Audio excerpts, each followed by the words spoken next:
రాజగోపాల్ రెడ్డి గారు ఒకటే ఆరోపించారు, ఇది ఎన్నిక కాదు పోరాటం, ఈ పోరులో ఈ యుద్ధములో కేసీఆర్ని నేను ఖచ్చితంగా బొంద పెడతాను అని ఆయన సవాల్ విసురుతున్నారు. దాని గురించి మీరేమంటారు? నవ్వాలో ఏం చేయాలో కానీ నేను ఈ ఆకాశాన్ని ఉంచుతా అని ఆకాశం మీద ఉంచిటట్టు ఎవడు ఆ ఉమ్మోని మీద పడ్డదండి, తన మీదే పడ్డది కదా. ఇక ఆయన పరిస్థితి కూడా గదే. ఫైనల్గా ఒకటే చెప్పండి, ఆయన బొంద ఆయన తోక్కుంటుండు. ఓకే, ఫైనల్గా చెప్పండి, ఇప్పుడు ప్రచార పర్వం ఎలా సాగుతున్నా, ఏ నాయకుడు ఏం మాట్లాడుకున్నా కేసీఆర్ గారి రాకతో ఈ ప్రచారం ముఖ చిత్రమే మారిపోయే అవకాశం ఉంది అంటున్నారు. మరి కేసీఆర్ గారు ఎప్పుడు రాబోతున్నారు? ఆయన చూస్తే ఢిల్లీలో బిజీగా ఉన్నారు కదా బీఆర్ఎస్లో. తప్పనిసరిగా వస్తాడు. ఓకే, ఇప్పుడు రాజకీయం కదండి. ఓకే, దాంట్లో భాగంగానే తను బలపరిచి దీవించి పంపిన అభ్యర్థి గెలవాలని గెలిపించుకోవాలని తప్పనిసరిగా ఈ మంత్ ఎండ్లో మీటింగ్ ఉండబోతూ ఉన్నది. కేసీఆర్ గారు వస్తారు, తప్పనిసరిగా ప్రజలకు చెప్పాల్సింది చెప్తాడు. అది వాస్తవాలు ప్రజలకు చెప్పాల్సినవి ఉంటాయి. ఇవన్నీ నిందలు బొందలు ఏదో చేస్తూ ఉన్నారు కదా, కొన్ని వాస్తవాలు చెప్పాల్సింది ఉంటుంది. ఆ వాస్తవాలు ప్రజలకు తెలిసిపోతాయి. తప్పనిసరిగా ఒకటి మాత్రం వాస్తవం అండి, ప్రజలు ఒక మంచి నిర్ణయంతో ఉన్నారు.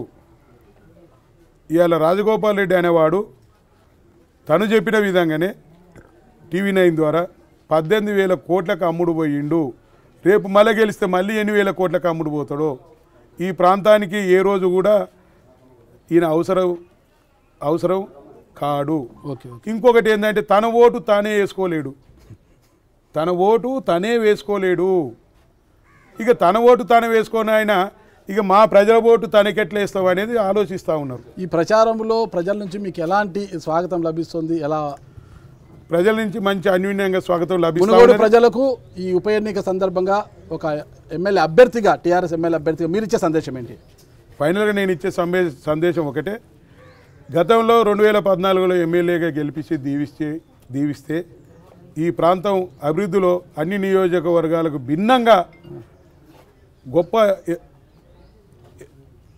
ఎత్తులో ఈ ప్రాంతాన్ని అభివృద్ధి చేసిన, మునుగోడు గౌరవాన్ని నిలిపిన, మునుగోడు ప్రజల ఆత్మగౌరవాన్ని నిలిపిన, మొన్న 18లో ఓటమి పాలైన అయినా కానీ ప్రజలలోనే ఉన్న, ప్రజా అవసరాలలో ప్రజలకు ప్రభుత్వం అందజేసే సంక్షేమ కార్యక్రమాలను తీసుకొచ్చి ప్రజలకు అందజేసిన. నేను ఒకటే కోరుతా ఉన్నాను మీ ద్వారా, ప్రజలకు మళ్ళొకసారి ఆశీర్వదించి దీవిస్తే ఆగిపోయిన పనులను, ఆగిపోయిన అభివృద్ధి పనులను కేసీఆర్ గారికి ఒప్పించి మెప్పించి నిధులను తీసుకొచ్చి ఈ ప్రాంతంలో అభివృద్ధి చేస్తా, ఈ ప్రాజెక్టులు ఏవైతే ఆగిపోయినాయో ఆ ప్రాజెక్టులను కూడా పూర్తి చేసి ఆ నీళ్లతోటి ఈ ప్రాంత ప్రజల కాళ్ళు గడిగి రుణం తీసుకుంటా ఈ ప్రాంత ప్రజలకు సేవకునిగా పనిచేస్తా అని ప్రజలను కోరబోతాం.